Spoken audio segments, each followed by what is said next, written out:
Bonjour chers amis et bienvenue dans cet univers de joie, de plénitude, de santé, de légèreté, univers de victoire, univers de beauté et de lumière.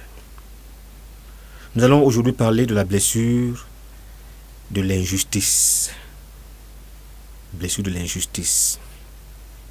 Comment elle se manifeste, quel comportement elle nous dicte et quelles sont les voies de guérison.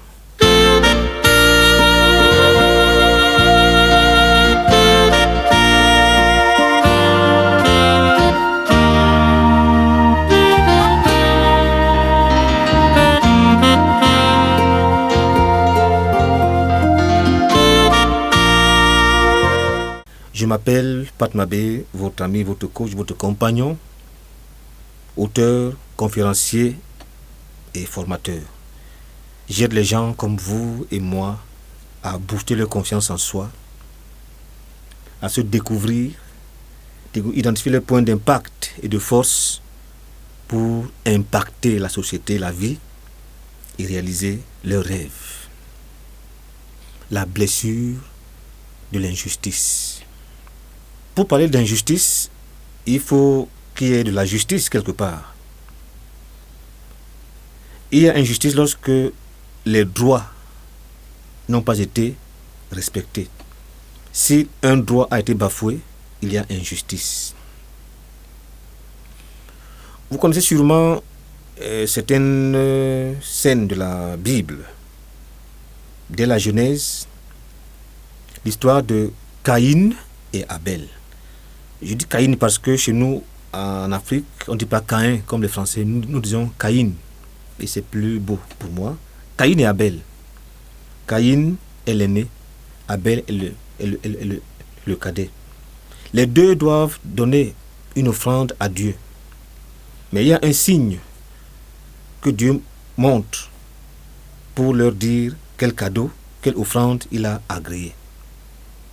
Il apparaît donc que l'offrande d'Abel, qui est éleveur, est agréée et que celle de Caïn n'est pas agréée. Caïn va donc développer un sentiment d'injustice qui va se muer en jalousie. Il va tuer son frère et une voix lui parle, lui demande où est ton frère. Il dit je suis son gardien. Et Victor Hugo a écrit un poème intitulé L'œil. Justement, c'est une illustration, on présente un œil sur le ciel qui poursuit Caïn. L'œil, c'est l'œil de la conscience. Cette conscience qui lui dit, qui lui parle, tu as tué ton frère. Le syndrome de l'injustice.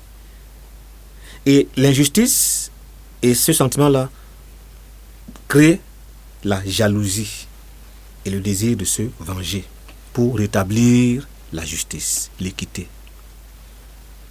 Il y a une autre histoire de la Bible toujours, celle de Jacob et Ésaü. Deux frères. L'un est casanier et l'autre n'est pas très souvent là, mais il s'en va travailler. Ésaü est très souvent absent, il est l'aîné. Jacob est casanier, il est le cadet. Un jour que Jacob, le casanier, a fait un plat, un ragoût.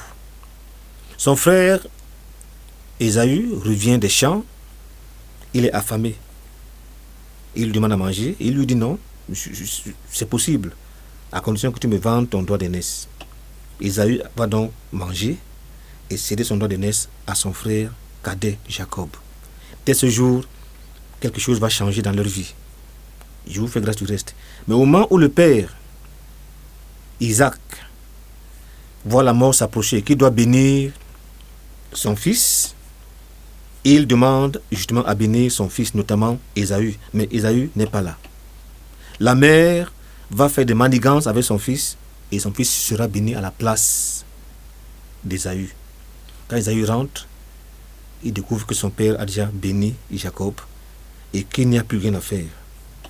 Il se met en colère. Sentiment d'injustice. avec ce que ça comporte. Il va le pourchasser pour se venger, pour le tuer, de façon à rétablir ce qui pour lui est la justice.